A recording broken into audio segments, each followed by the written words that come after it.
बूढ़े मिश्रा जी ने इंसानी हड्डियां आटे की चक्की में फेंकी। हड्डियां तुरंत पाउडर में बदल गईं। जब कोई ध्यान नहीं दे रहा था, उन्होंने पूरी एक बोरी हड्डियां मशीन में डाल दी। जैसे ही जुर्म के सबूत सफेद आटे में मिल गए, उन्हें थोड़ा सुकून मिला। लेकिन बस कुछ दिन बाद ही पुलिस उनके दरवाजे पर आ धमकी। पता चला कि जो आदमी गायब हुआ था, उसे आखिरी बार मिश्रा जी के साथ देखा गया था। इंटरोगेशन के दौरान मिश्रा जी बिल्कुल शांत रहे। बोले उन्हें कुछ नहीं पता। लेकिन उनकी बीवी का बर्ताव पुलिस को थोड़ा अजीब लगा। पुलिस के जाने के बाद बीवी अब और ज्यादा गिल्ट सह नहीं पाई। उसने कहा कि भले ही वो आदमी बहुत घटिया इंसान था, पर उसे सजा देने का हक उनका नहीं था। उसे लगने लगा कि उसका पति अब इंसान नहीं, एक राक्षस बन चुका है। ये सुनते ही मिश्रा जी सोच में पड़ गए। अगले दिन वो खुद पुलिस स्टेशन पहुंचे और सब कुछ कबूल कर लिया। लेकिन जो पुलिस वाला ड्यूटी पर था, उसे यकीन ही नहीं हुआ। वो मिश्रा जी को अच्छे से जानता था और जानता था कि वो ऐसा कर ही नहीं सकते। असल में मिश्रा जी एक रिटायर्ड टीचर थे। अपने बेटे को अमेरिका पढ़ने भेजने के लिए उन्होंने अपनी सारी सेविंग्स खर्च कर दी थी और ऊपर से एक बड़ा लोन भी ले लिया था। आखिरकार उन्होंने किसी तरह अपने बेटे को अमेरिका भेज दिया। लेकिन बेटा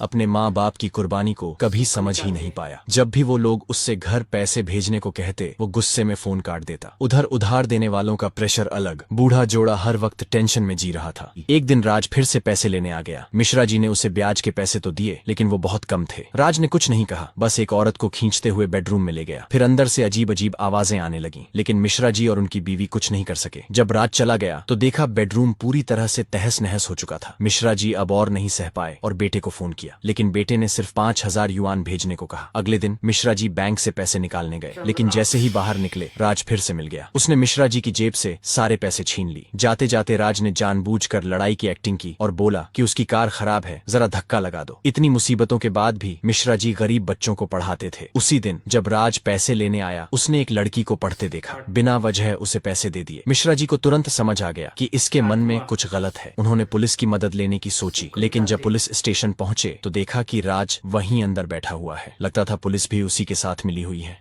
मिश्रा जी को समझ आ गया कि पुलिस से कोई उम्मीद नहीं, और वही हुआ। उसी रात राज फिर से आ धमका। इस बार उसने धमकी दी कि वो उस छोटी लड़की को उसके पास लेकर आए। मिश्रा जी समझ गए कि राज क्या चाहता है, लेकिन वो लड़की सिर्फ 12 साल की थी। वो ऐसा कभी नहीं होने देंगे। मिश्रा जी किचन में गए और एक स्क्रू ड्राइवर उठा लिया।